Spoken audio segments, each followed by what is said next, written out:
Növbəti məhkəmə prosesi keçirildi, qərar qüvvədə qaldı. Hakim Aqil Musayevin sədrliyi altında qərar qüvvədə qaldı. Buyurun. Deməli, bu proses bizə üçün iki cəhətdən təəssüf doğurucudur. Birincisi ona görə ki, hüquq müdafiəçisinə qarşı işlətdiyi ifadəyə görə, adi yazıya görə verilmiş ittihamdır. Çox kobud şəkildə düzülüb qoşulmuş və ikincisi də budur ki, vəkillə hüquq müdafiəsi arasında olan insidentdir. Bu özü də bir problemdir. Amma bilirsiniz, bunun yəqin ki, lap əvvəldən demək lazımdır ki, nədən başlayıb bu tarixçə? Burada göstərməyə çalışdılar, elə olmayıb, bu vəkilə verilən qanarardır, filandır. Amma qətiyyən elə deyil. Deməli, bu 2022-ci ildə ki, bu Dindarovu dediyimiz bir proses başladı dindarlara qarşı. Bir müddətdən sonra məlum oldu ki, həmən insanlardan kimə ki 234.4.3 verilmişdi, onların hamısının, demək olar ki, hamısının 234.1-1-ə keçirilməsi haqqında bir göstəriş gəldi və onların demək olar ki, hamısı 234.1-1 ilə Bakı Ağır Cinayətlər Məhkəməsində 3 il, Sumqayıt Lənkəran Ağır Cinayətlər Məhkəməsində 4 il yarım iş verdilər. Və bu artıq qanuna uyğunluq şəkildə aldı. Və bəzi dələduzlar da, artıq bu sözü mən deyə bilərəm, bundan istifadə elədilər və ailələrdən başladılar pul tələb eləməyə. Qohumları vasitəsilə, yaxınları vasitəsilə ki, və sən 3.000, 5.000 nə qədərsə pul ver, sənin oğluna 12 il yox, 3 il iş verəcəklər və yaxud 4 il iş verəcəklər. Bu artıq adət şəklini aldı. İndi kimsə verdi, kimsə vermədi, amma onsuz da elə 3 il verəcəkdilər, 4 il verəcəkdilər. Kimlərsə, hansısa dələduzlar bu sahədə pul qazandılar. İndi mən demirəm ki, bu məsələ məhz onunla bağlıdır, amma bunu biz təxminən 1 il bundan qabaq həmən bu şikayəti eşitmişdik. O Elvin Allahverdiyevin anası tərəfindən bu sözlər deyilmişdi. Ağır Cinayətlər Məhkəməsinin qabağındakı məndən pul alıblar, oğlumun işini azadmaq üçün, oğlumu azad eləmək üçün, amma eləməyiblər. Hətta biz də öz aramızda bir qara yumurdan deyirdik ki, da eləyiblər də, indi 12 il vermədilər 234.4.3-dən, 3 il verdilər oğluna. Bax, belə bir prosesdir. Yəni, burada adi bir sözdən istifadə eləyib, yəni hüquqi cəhətdən Fikrət Cəfərliyə qarşı qurulmuş bu işdə.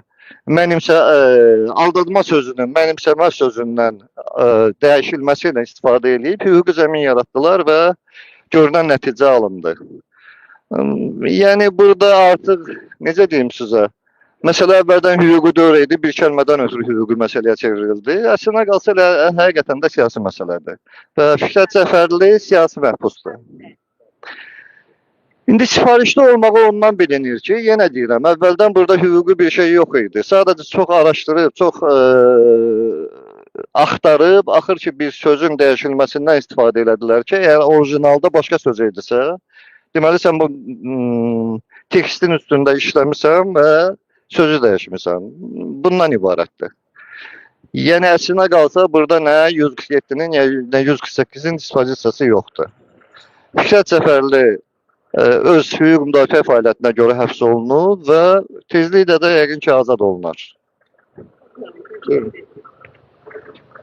Buyurun. Birinci Vətən Müharibəsi qarşısı Şirin Abbasov. Mən bugün hakimin verdiyi qərarla razı deyiləm. Ona görə ki, bu təmin etməliydi. Burada iki söz var, aldadılma, bir də aldanma sözü. Bu iki, belə də bir şəlmiyə görə hakim vəsatəti təmin etmədi. Verdiyi qərar öz vəsatətində qaldı, vəsatəti qəbul etmədi. Bu qanunsuz, yəni belə də iclas keçirildi. Fikrət Cəfərliyə qarşı bu günlər o bəraət almalıdır ki, çölə çıxsın. Əfsuslar olsun ki, bu təmin olunmadı. Xeyr Allah'tan inşallah. Niyə görə ki, bu günləri belə bir insanın içəride olmağı hamısı sarsıldı. Bu adam istər mənəvi, istər maddi cəhətdən, şəxsən mən özümdən danışıram. Bu adam mənə əlindən gələn əsirgənməyib. Bugün də əsirgənmir. Təmənnasız olaraq bütün xalqa, yəni kimlər gelirsə, yəni ki, ataların belə bir şey deyir, yalancı şahidi yanında olur. Bak bu kim mənim yanında olur, bu müəllim yanında olur mənim. O insan əlindən gələn mən üçün əsirgənməyib. Mənim qabağıma ki, hara lazımsa gelib, mənim işlərim üçün görüb. Bu günlər onun içəride olmağı mən, yəni çox geri saldı. Çox. Müəyyən qədər məni çox geri saldı bu gün o kişinin içəridə olmağı. Əgər bu o içəridə olmasaydı, bəlkə də mən harca bir qabağa gedə bilərdim, mən kimi gələ bilərdim inşallah. Amma nə əfsuslar olsun ki, bu günlər hansısa bir, qoy belə deyim, şərəfini, ləyaqəti itirmiş bir vəkil bu günləri, bu belə deyək də, yəni ki, Anar Bağırovun təşəbbüsü ilə qurulmuş bu iş bu günləri Fişək Cəfərlinin başında sındı. Eybi yox. Qurban olma Allaha. Belə deyərlər. Su gələn arxa arxalan belə bir söz var. Su gələn arxa bir də gələcək. Amma bu günləri bu işi görən insanlar bəndə qarşısında yox. İnşallah Allah axirət dünyasında cavab verəcəklər. İnşallah. Bu qədər. Sağ ol. Demək, bu günləri apellyasiya məhkəməsi keçirildi. Binəqədi rayon məhkəməsinin qərarından apellyasiya şikayət idi və biz bundan nə gözləyirdik? Bu sualına belə cavab verelim ki, biz artıq bilirdik ki, bütün prosesləri biz digər məhkəmə proseslərində izləmişik və hər zaman da bilmişik ki, sifarişli hökmlərdə, qərarlarda artıq dəyişiklik olmur. Apellyasiya notarius rolunu kimi, o digər məhkəmələrdə olduğu kimi təsdiqləyir və növbəti məhkəmə prosesinə, instansiyasına ötürür. Bu da istisna olmadı. Gözlədiyimiz kimi də oldu. Burada məsələ ondan gedir ki, bu Fikrət Cəfərlinin həbsi, demək, Elvin Abdullayevin həyat yoldaşının bizə müraciətindən sonra baş vermişdi. Həyat yoldaşı, Elvin Abdullayevin həyat yoldaşı, hansı ki, bugün məhbus həyatı yaşayır, bizə bildirmişdi ki, həmin vəkil Elvin Əliyev tərəfindən aldadılıblar və onlardan 10.500 məbləğində pul götürülüb, mənimsənilib yox, götürülüb və aldadılıb ki,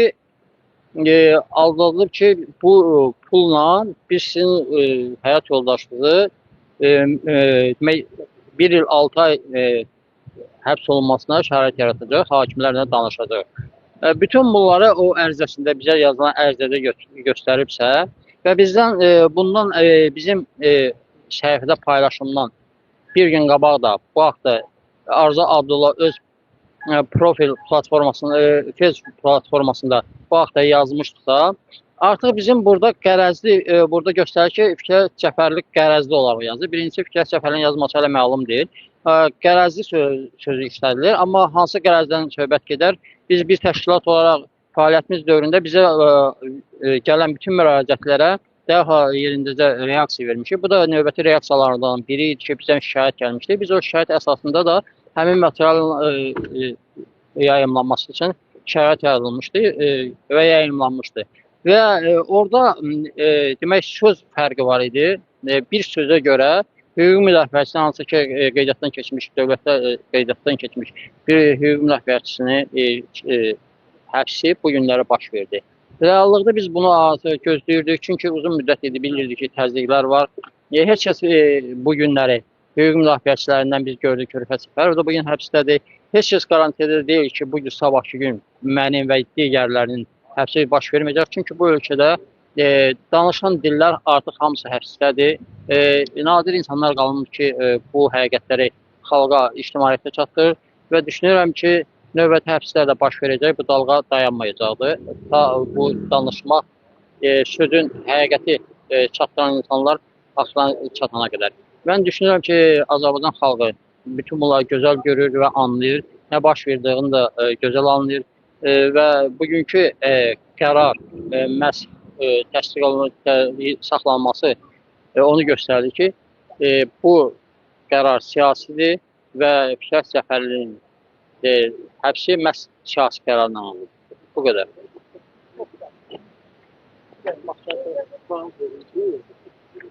Niyə paylaşanı və kimə verir? Həm də bunlar özləri kənar olmasından. Deməli, başlayım. Mən təqdim eləmişəm dəfələrlə. Ehtiyac varsa bir də edirəm. Sümbülə Əliyevəm. Mən nə demək istəyirəm? Mən başqa bir qərar gözləmirdim. Çünki bu iş sifarişli idi. İlk gündən İstəyir Binəqədi, istər Binəqədi məhkəməsi, istər apellyasiya məhkəməsi heç bir araşdırma, obyektiv araşdırma aparmayıb. Burada bu nədən bəlli olur? Bu iş üzrə bu paylaşımı Arzu Abdullah etmişdi. Fikrət müəllim və onun vəkili vəsadət qaldırdılar ki, bəs Arzu Abdullah dindirilsin. Arzu Abdullah isə özü gəlmişdi məhkəmə iclasında və istədi ki, şahid kimi ifadə versin ki, bu Fikrət müəllimin paylaşılması deyil. Bu onun yazdığından Fikrət müəllim götürüb. Lakin heç biri buna əhəmiyyət vermədi. İşin elə fundamentında bu yaradır. Çox təəssüflər olsun ki, bizim məhkəmələr, rayon məhkəmələri, Bakı apellyasiya məhkəmələri,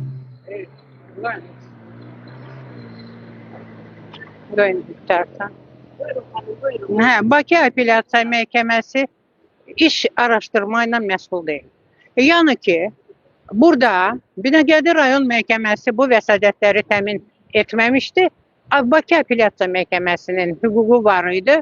Qismən istintaq aparsın, həmin o nöqsanları aradan qaldırsın. Ancaq xeyr, bu olmadı. Bilirsiniz, mən bir şeyə də diqqət yetirmək istəyirəm. Bizdə məhkəmələrdə, indi bilavasitə bu prosesdən deyirəm və bir-iki proseslərdən deyə bilərəm ki, məhkəmələr fizika qanunu tətbiq edirlər. Qeyri-Lusaq qanunu var fizikada. P1 V1 bərabərdir P2 V2 T konstant. Yəni ki, necə var elə qalır. Başqa bir şey yoxdur. Xanım, Hə, sizi deyən həbsxanada bir məhbus. bəli. Məhbus da məhbus dostuna deyil. O da xanımına deyil. Xanımı da yazdı. Bəs bunu araşdırmalı deyildilər ki, o məhbus deyil. Bunu kim verməli və bəs araşdırma olunmur. Xanım, bilirsiniz burada necədir? Bunların məqsədi araşdırma deyil. Bunların məqsədi Fikrət Cəfərlinin hüquqlarını tapdalamaqdır. Bu sifarişli bir işdir. Bu, bilirsiniz, bu sifariş ne için deyirlər? Bu qurama, kör gör. Bu qurama bir işdir. Əgər belə idisə, çağırın məhbusu, çağırın məhbusun həyat yoldaşın, çağırın Arzu Abdullah'ı və bunu edin. Mən belə bir şey dedim. Azərbaycan Respublikasının Konstitusiyasının 63-cü maddəsi və Cinayət Prosessual Məcəlləsinin 21-ci maddəsi var. Bilavasitə orada göstərilib ki, heç kəs cinayətə təqsirlən, necə deyirlər, prezumpsiya nevinovnosti, təqsirsizlik prezumpsiyası var. Orada deyilib ki, heç kim məhkəmənin qanuni qüvvəsinə minmiş hökmündən çıxmamış təqsirli sayıla bilməz.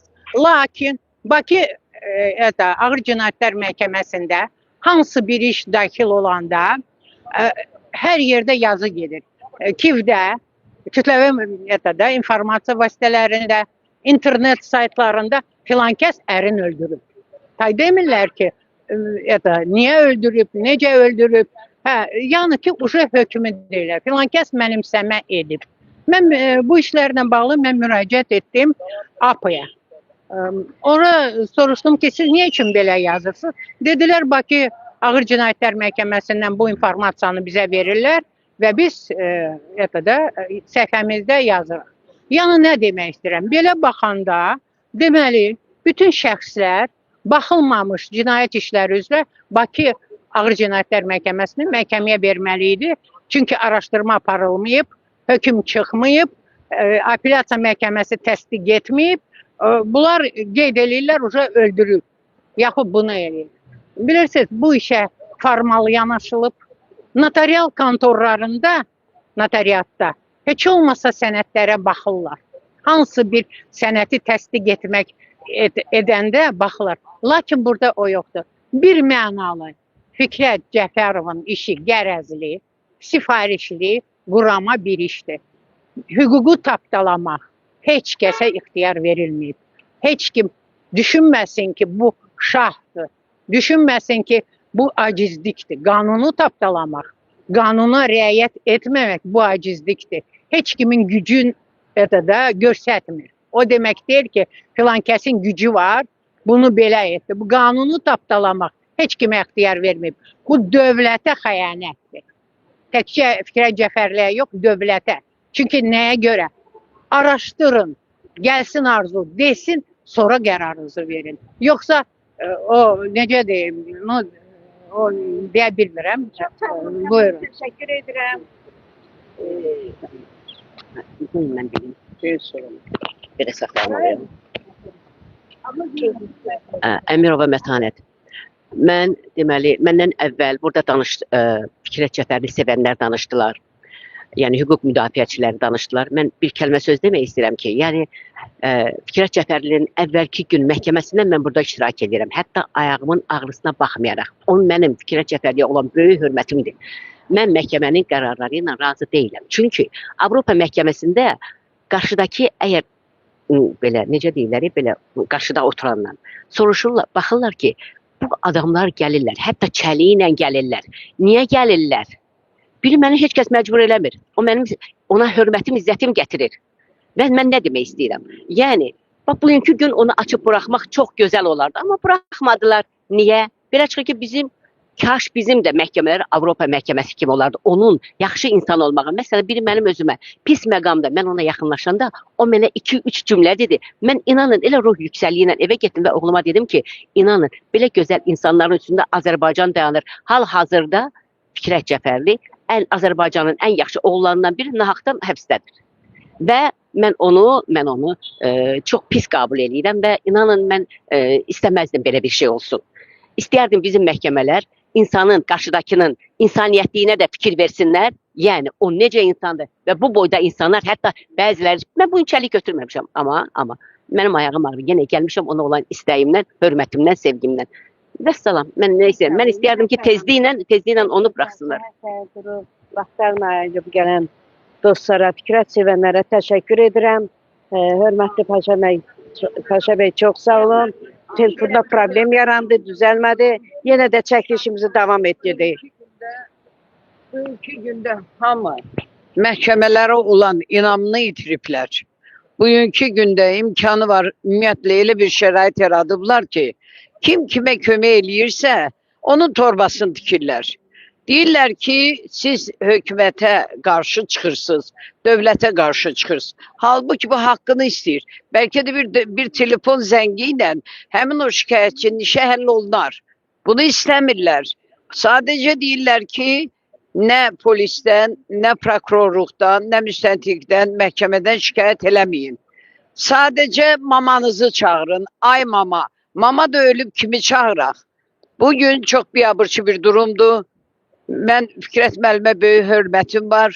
Yeganə hüquq müdafiəçisi idi ki, onun da bax belə bu formada torbasını tikdilər.